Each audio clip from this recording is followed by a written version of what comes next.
आप देख रहे हैं नेट्रिक न्यूज, साहस सच कहने का।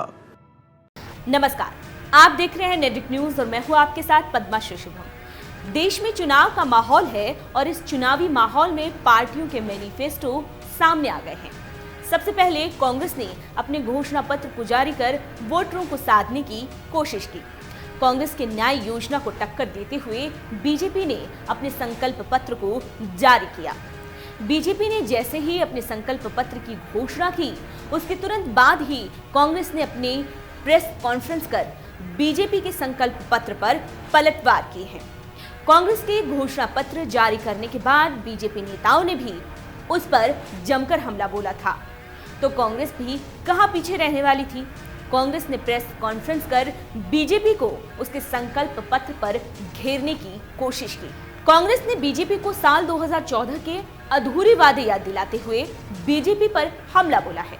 कांग्रेस ने बीजेपी के संकल्प पत्र की घोषणा होने के ठीक बाद एक प्रेस कॉन्फ्रेंस कर बीजेपी के संकल्प पत्र को झूठ का गुब्बारा बताया। कांग्रेस के वरिष्ठ नेता अहमद पटेल ने प्रेस कॉन्फ्रेंस कर बीजेपी के संकल्प पत्र पर वार किए। कांग्रेस नेता ने कहा कि पीएम मोदी को संकल्प पत्र नहीं बल्कि उसकी जगह अपना माफीनामा जारी करना चाहिए। इसी के साथ उन्होंने कहा कि बीजेपी के इस संकल्प पत्र में सिर्फ मैं ही मैं हूं, इसमें न देश है न कोई पार्टी है। दरअसल कांग्रेस ने इससे पहले बीजेपी के संकल्प पत्र की घोषणा होने के बाद अपने ट्विटर अकाउंट पर कांग्रेस और बीजेपी के मैनिफेस्टो की तस्वीरों को साझा किया।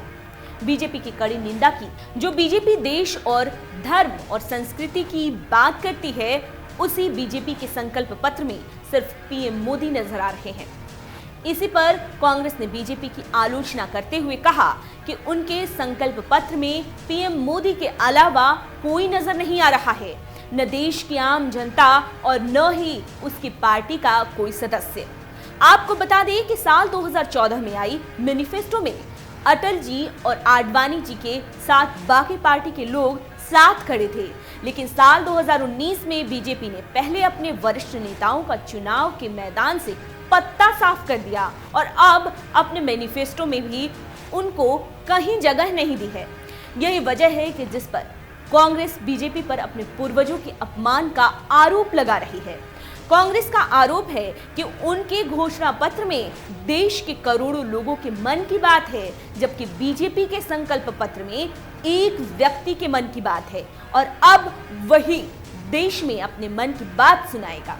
तो वहीं प्रेस कॉन्फ्रेंस में कांग्रेस प्रवक्ता रणदीप सुरजेवाला ने भी बीजेपी के संकल्प पत्र पर जमकर निशाना साधा। उन्होंने कहा कि एक बार फिर झांसा पत्र तैयार किया गया है, क्योंकि पीएम मोदी का सफर ही झांसों में फांसों पर टिका है। बीजेपी का सिर्फ एक ही मूल मंत्र है, झांसों में फांसों, बड़ी बड़ी बातें करना पीएम मोदी और बीजेपी का मूल मंत्र है और वो उसी पर काम करते हैं।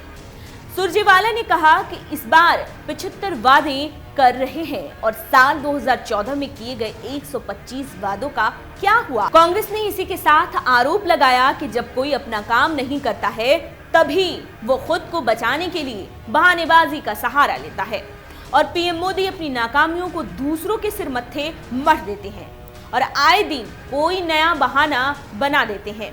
रणदीप सुरजेवाला ने कहा कि बीजेपी ने सिर्फ झूठे वादे अपने संकल्प पत्र में लिखे हैं, बल्कि देश की जनता इन ढकोसलों की जगह शिक्षा, रोजगार और नौकरी जैसे मुद्दों पर जोर देना चाहती है।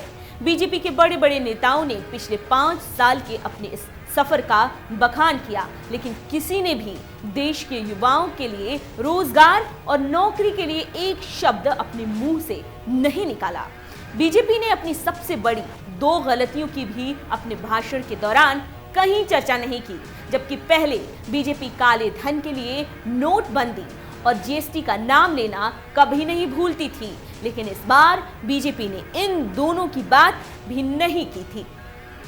जिस काले धन का नाम लेकर सत्ता में आए थे, आज उसका नाम तक नहीं लिया गया। बीजेपी ने अपने संकल्प पत्र के जरिए भी देश की जनता को एयर स्ट्राइक की याद दिलाने की कोशिश की है, ताकि देश की जनता आतंकवाद के नाम पर बीजेपी को इस बार के चुनाव में सत्ता तक पहुंचा दे।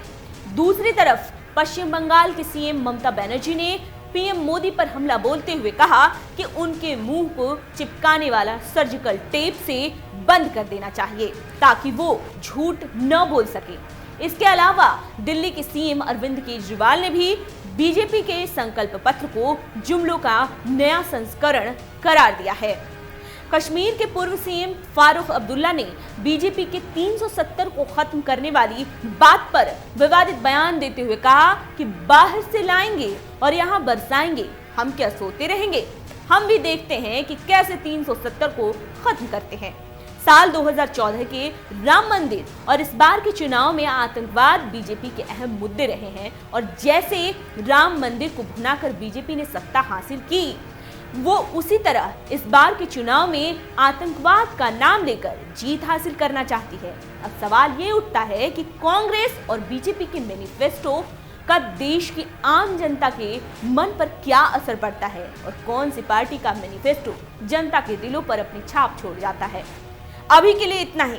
आप देखते रहिए नेट्रिक न्यूज। हमारे साथ जुड़े रहने के लिए हमारे YouTube चैनल को सब्सक्राइब करें, साथ ही बेल आइकन को दबाएं। नेट्रिक न्यूज की खबरें सबसे पहले देखने के लिए।